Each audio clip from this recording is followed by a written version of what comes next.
Hey, shalom, family. This is your boy Judah J. Um, Blessings on this on the Shabbat.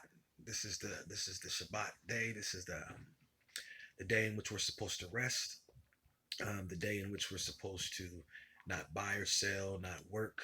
The day in which we're supposed to just give this as a day to honor the Most High God, the power of Abraham, Isaac, and Jacob, the name of His Son Jesus. So there's of course, if you go back, there's no cooking. You don't cook on this day. Um, so you prepare your food before the Shabbat happens. So the Shabbat actually started Friday sundown and it ends today, Saturday sundown, what we call Saturday. So the Shabbat starts Friday sundown to Saturday sundown. And in that time period, you're not supposed to buy or sell. You're not supposed to work. You're not supposed to cook anything, prepare your food before the Shabbat. And you're supposed to make this just a day for praise to the Most High God.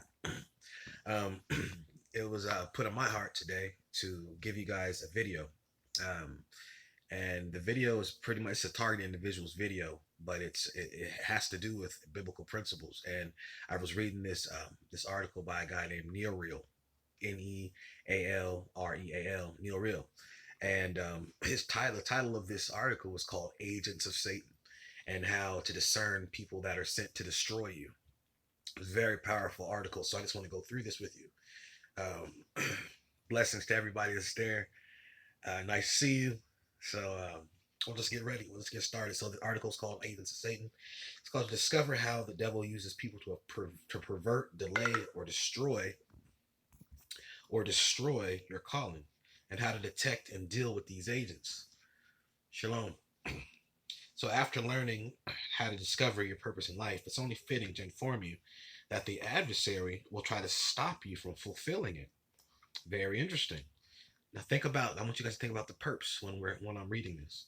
We know that our threefold purpose is to glorify God, become like His Son, and His Son is Christ Jesus, and help in planting and maturing of the souls for God's harvest. In this article, we'll expose how the devil uses people to pervert, delay, or destroy your calling, and how to discern and discard these agents of Satan. Now, there's people that have these familiar spirits as well. We'll go into that as a little bit too, because there are people that are out there that are just assigned to you to try to cause you to stumble, try to cause you to fall, and that's their only purpose in life, is to do that because they've been assigned to do that. Um, so we're going to go back to the article, and this article will expose how the devil uses these people to pervert, delay, destroy your calling, and how to discern and discard these agents of Satan. From your spiritual birth until Jesus' return, there will be agents sent to destroy you. There's no need to fear them, for they're just allowed to strengthen and test us. And we must believe that the God in us is greater than the devil in them. And that's you can go to 1 John 4:4 and see that. 1 John 4, verse 4. If you've seen the movie The Matrix, and I always talk a lot about The Matrix in my videos because so much of everything that we're going through is mimicked in that movie The Matrix, how the spirits just jump into people.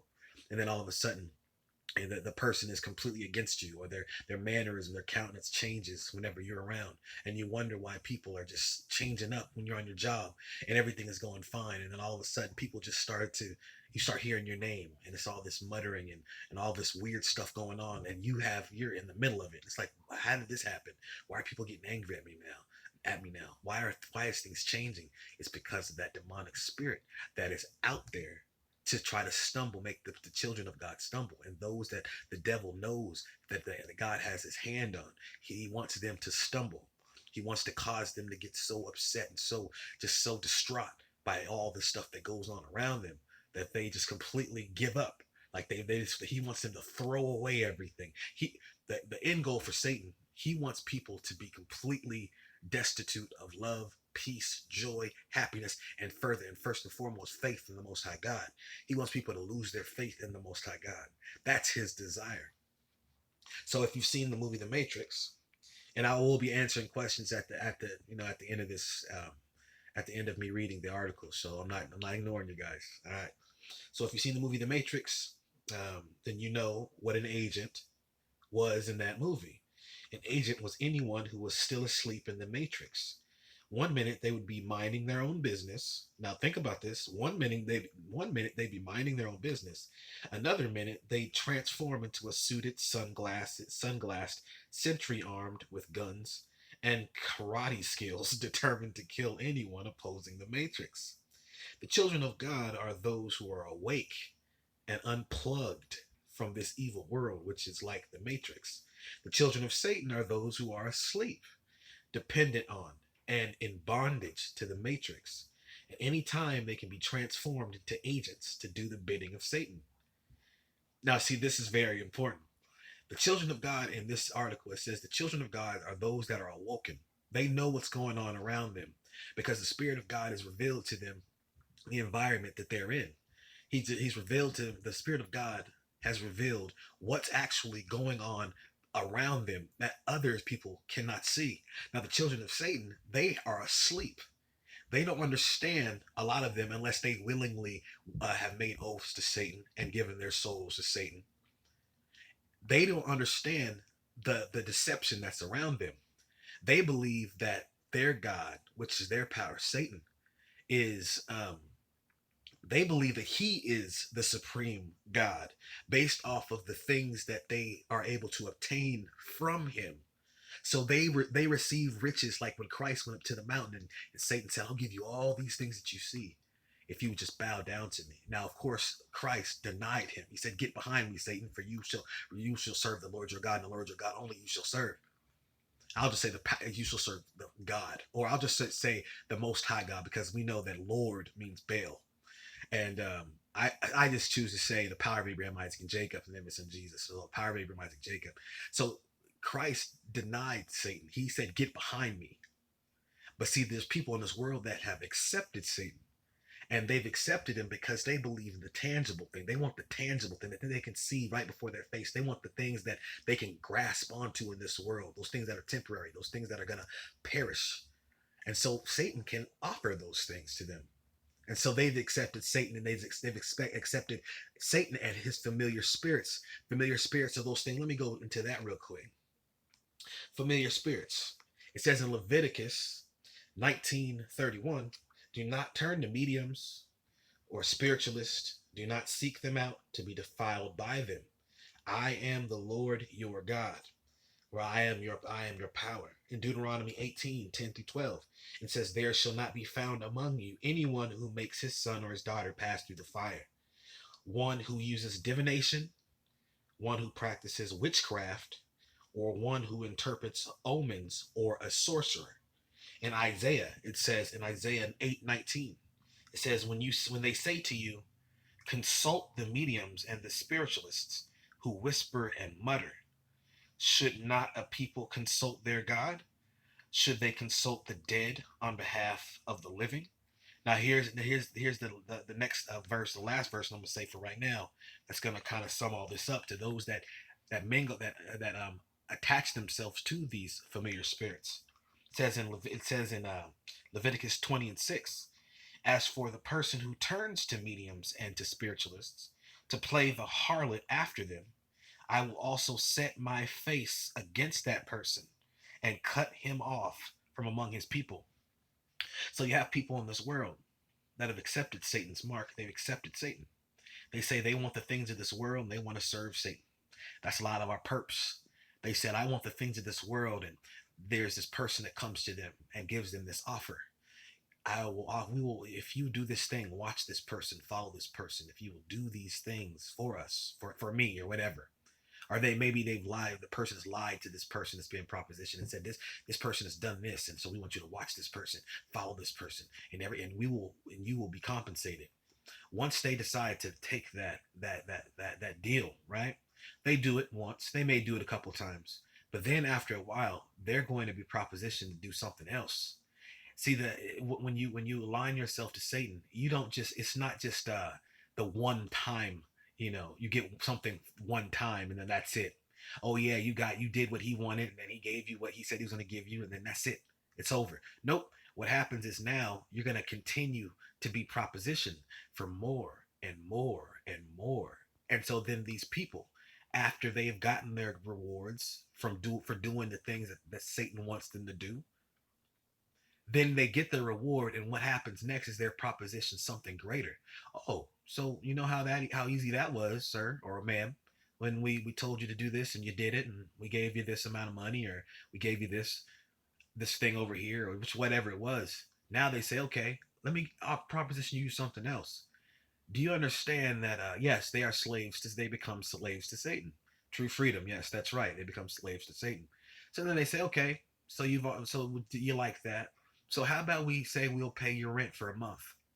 How about we say we'll give you gas money? This is stuff that layman, normal people like me and you need in our lives. Now, I'll give you gas money for a month if you will do this thing and this thing. So then all of a sudden they do this thing and that thing, and they're getting for going further and further down the hole.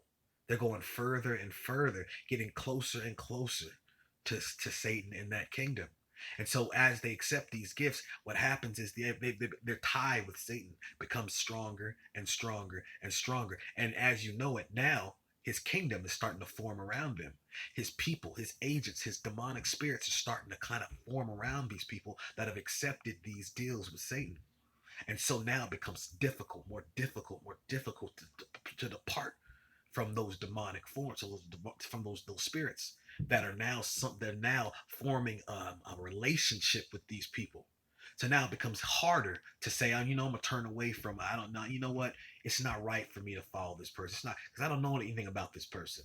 I don't know. I may need some money for this, and I may need this and that, but I'm not gonna do that because that's wrong. It becomes harder to make those decisions, those right decisions. That any person that's using their mind and their brain, they know I wouldn't want this happening to me.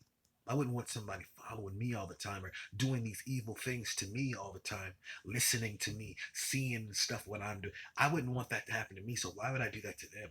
That mindset gets smaller and smaller and smaller to the point where now they say forget that and they're just all in it. They say they'll do whatever is needed in order to get this wealth or these riches or just whatever it is that he's offering them. You understand? Thank you. Next level. But I'm going to go back to what I was reading. So the children of God are those who are awake and unplugged from this evil world, which is like the matrix. The children of Satan are those who are asleep, dependent on, and in the bondage to the matrix. At any time, they can be transformed into agents to the bidding of Satan. So when you do not have Christ, you are opening yourself up to be a minister of Satan. You're opening yourself up to be able to be used and deceived and tricked by Satan. 1 second here. I have to get I have to get this thing plugged up real quick. Give me 1 second. So I mean it's an amazing thing that we deal with. Amazing thing that we deal with when you offer yourself to Satan to be one of his pawns. You are basically opening yourself up. You're opening yourself up to spiritual damnation. You're opening yourself up to a realm. Hold on 1 second. Sorry, y'all, but I gotta get this thing straightened up. All right, here we go. Okay. So when you do this, you open yourself up to a spiritual realm that you have no idea about. And you're and what happens is with time, you become less of yourself and you become more of that spirit that you've opened yourself up to in the first place. That spirit comes in and dwells in you. And then all of a sudden, you become a part. That spirit becomes a part of you. And it takes you away from who God made you. So now you become a slave to basically his kingdom, to Satan's kingdom. Okay? And let me, I'm going to have to stop this and come back. There it is. Hold on. 1 second. Okay, I'm going to stop this and come right back.